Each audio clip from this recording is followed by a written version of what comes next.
Okey. Engkau kan sekarang sampai kena panggil dengan SKMM, terkenal berkenaan penulisan corporate mafia engkau. Lemak. Yelah Anas sampai geng-geng korporat yang menjadi mangsa penkontak kau kan, secara personal, betul tak? Betul. Yang mana pelabur-pelabur runcit ni kan.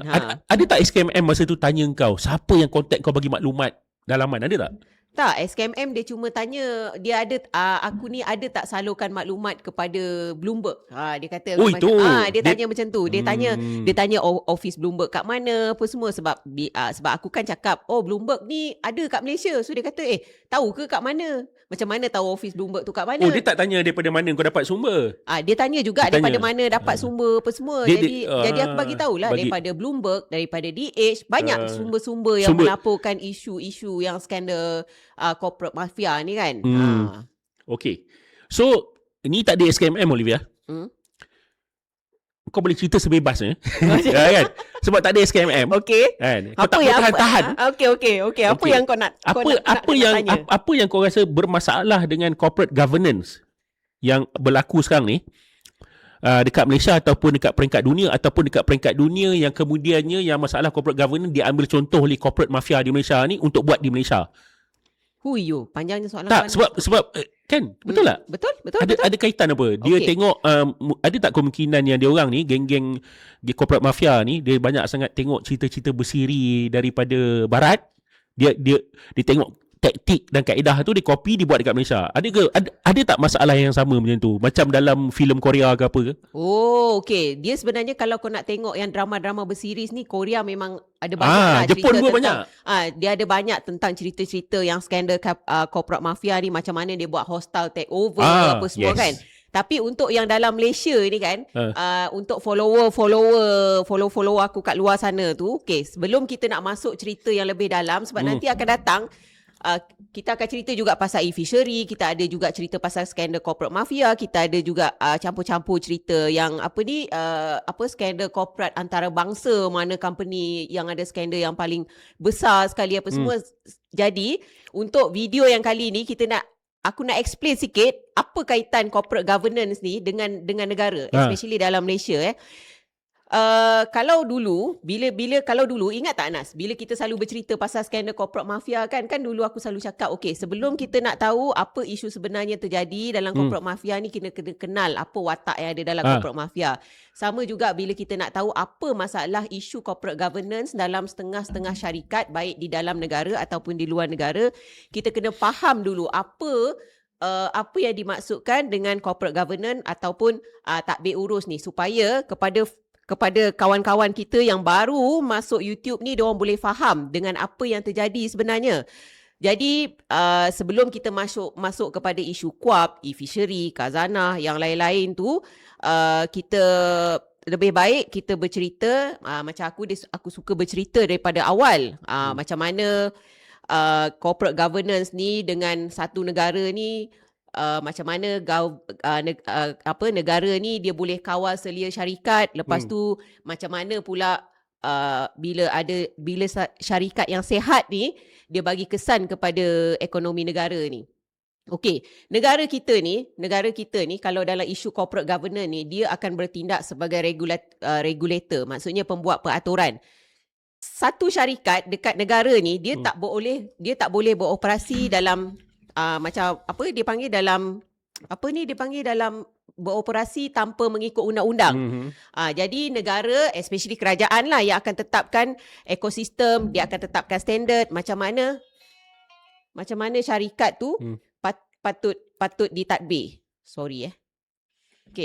Yang pertama, negara dia kena luluskan undang-undang. Kita ada Akta Syarikat, kita ada Akta Pasaran Modal, melalui agensi kerajaan macam Suruhanjaya Security, Bursa Malaysia atau SSM. Jadi negara ni, macam kerajaan ni, dia akan pastikan syarikat-syarikat yang ada ni untuk mengamalkan tadbir urus yang jelas. Jadi bila kita ada tadbir urus yang jelas, pada masa yang sama, kalau kita ada tadbir urus yang bagus, company pun perform bagus, secara automatik dia boleh menjaga kita punya reputasi ekonomi negara kita. Especially syarikat-syarikat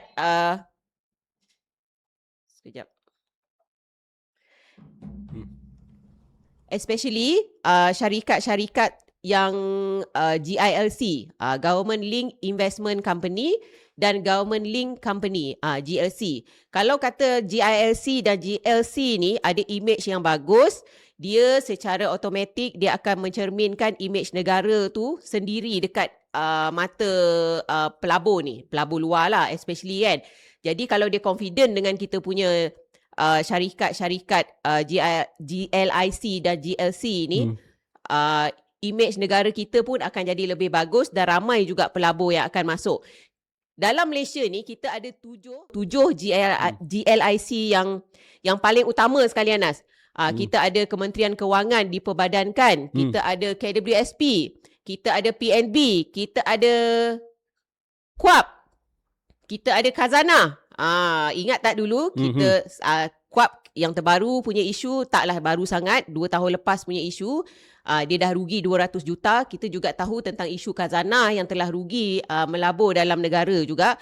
Lepas tu kita ada Lembaga Tabung Haji dan kita juga ada Lembaga Tabung Angkatan Tentera. Yang ni antara GLIC dekat Malaysia.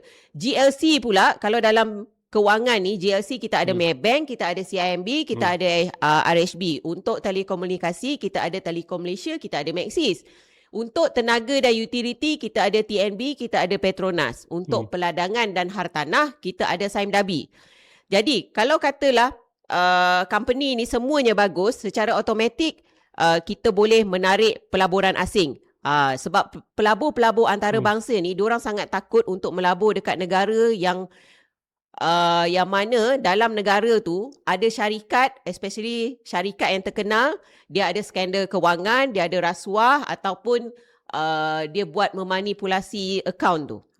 Lepas tu bila syarikat, especially syarikat milik kerajaan atau GLC ni, diorang ni runtuh disebabkan oleh tadbir urus ataupun corporate governance yang korup, agensi penarafan antarabangsa macam Moody atau Fitch ni, dia boleh turunkan kita punya kadar penarafan kredit sesebuah negara ni.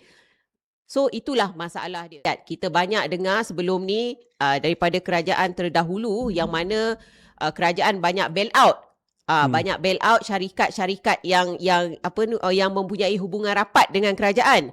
Dekat sini contoh macam kerugian dana pencen awam, macam KWSP, PNB, Tabung Haji melaburkan wang rakyat ke dalam syarikat-syarikat tempatan. Kalau syarikat tu rugi ataupun lingkup disebabkan penyelewengan, duit simpanan mesti akan habis.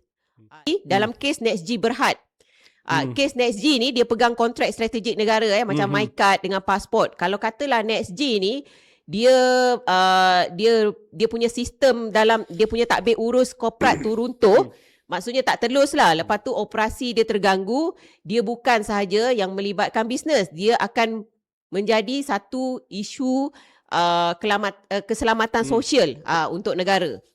Lepas tu jadi apa aku menyampuk boleh? Boleh? So apa NextG tu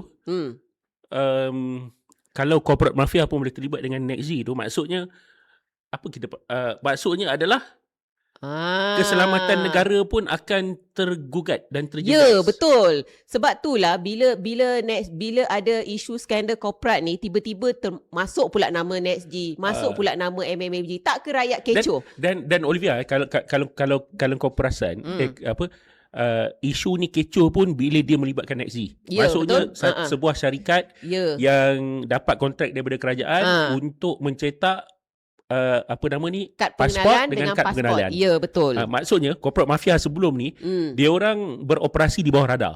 Betul. Bila kes ni meletup, Anas, barulah kita nampak naiknya nama-nama orang-orang yang terkenal. Contoh macam Farhash, contoh macam Azam Baki kan. Sebab tiba-tiba kes ni meletup, jadi orang baca daripada awal. Macam mana nak tahu apa sebenarnya terjadi dengan NextG ni.